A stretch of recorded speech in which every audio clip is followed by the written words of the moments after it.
Intégral Placement, l'émission 100% placement sur BFM Business. Et oui, parce que le vin, c'est un placement qui vous intéresse. Vous êtes nombreuses et nombreux à nous interroger sur ce thème régulièrement.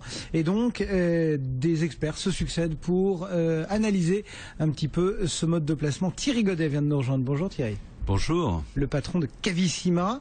L'actualité du moment dans le monde du vin, ce sont essentiellement les foires au vin. On a commencé à recevoir des mails, des prospectus dans sa boîte aux lettres.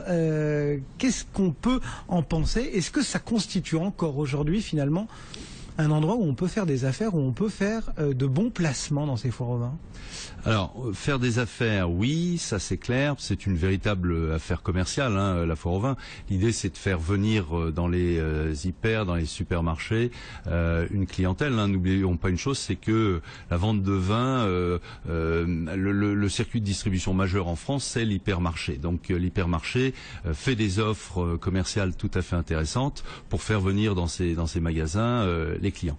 Alors, moi, je trouve que les foires au vin, c'est avant tout intéressant pour acheter des vins qui vont bien entre 3 et 15 euros. Là, effectivement, on a des affaires qui sont intéressantes. On va bénéficier de prix vraiment travaillés par la distribution. On va trouver des vins de consommation immédiate. Maintenant, sur les vins de garde, sur les grands crus, moi, je serais plus prudent. Pourtant, c'est ce qu'il y a en tête de gondole de tous les prospectus. On en a tous reçu des grands noms du Bordelais, des prix. Ça reste un petit peu de la publicité. Les quantités sont très très limitées, les offres sont très limitées. Souvent, il faut connaître le directeur du magasin pour pouvoir bénéficier de la caisse qui est disponible.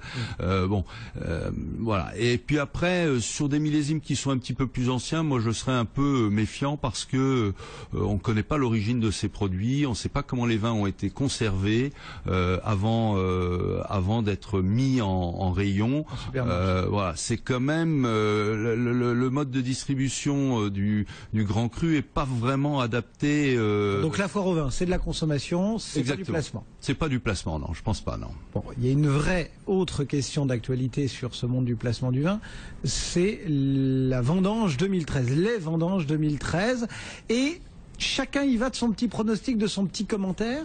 On est le 17 septembre, on a le droit aujourd'hui, enfin, on a la possibilité aujourd'hui de faire des commentaires sur la qualité de 2013. Alors sur la qualité, certainement pas. Tant que la vendange n'est pas rentrée, c'est comme une partie de tennis. Il faut vraiment attendre le dénouement, c'est-à-dire la collecte du raisin, parce que il peut se produire des orages, il peut se produire des pluies, il peut se produire des événements de chaleur tardive dont on a besoin pour pouvoir offrir la maturité essentielle à la production d'un fruit de très grande qualité. Donc c'est beaucoup trop tôt pour faire des pronostics. Ce qui est clair, c'est qu'on a déjà une idée de la quantité de vin qui sera produite. On sait que l'année 2013 est pas une trop mauvaise année. Hein. On devrait être en progression de l'ordre de 7% par rapport à 2012, avec des variations suivant les régions.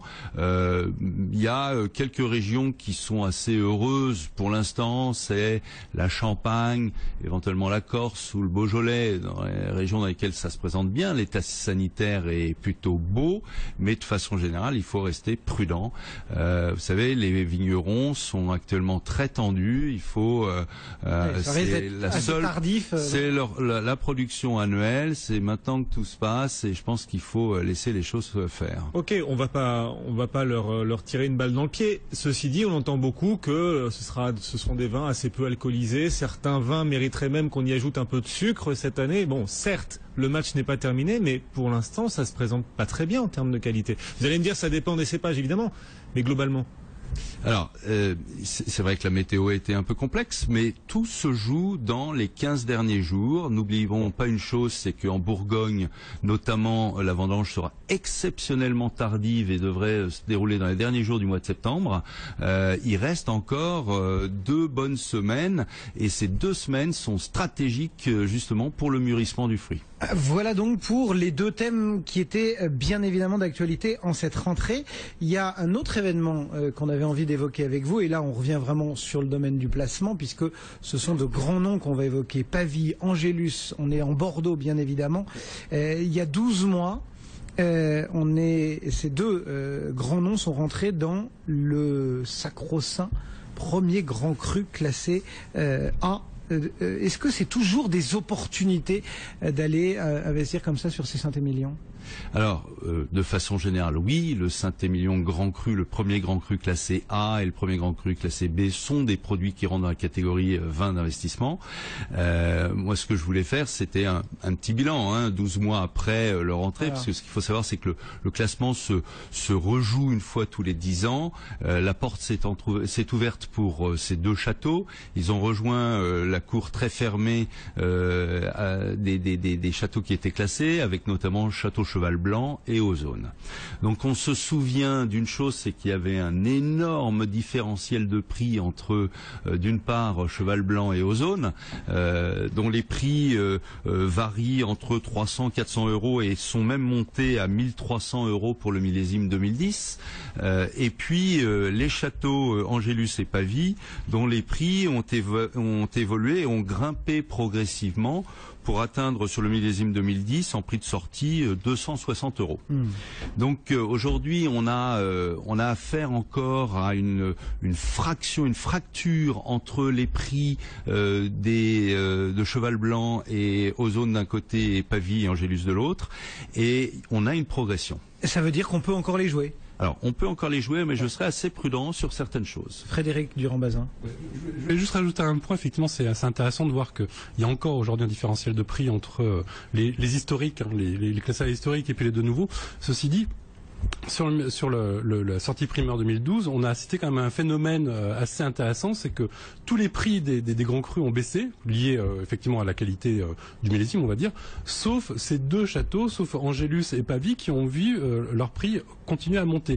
Donc c'était vraiment là, cette fois, j'ai l'impression, la prime au classement. Exactement. Sur ces deux vins. Ça mérite d'être souligné. Ce sont les deux seuls châteaux qui se sont permis dans le Bordelais de relever leur prix, alors que tous ont baissé les prix de l'ordre de 10 à 50% dans cette période. Et en plus, à raison, vu que en fait, ils ont très bien vendu. Exactement. Ils ont très bien vendu. Angélus, un peu plus que Pavie, mais ils ont tous les deux très bien vendu. Tout à fait. Et alors, ce qui est assez amusant, c'est que ces deux châteaux, maintenant, on s'aperçoit que les courbes, des courbes se foisonnent.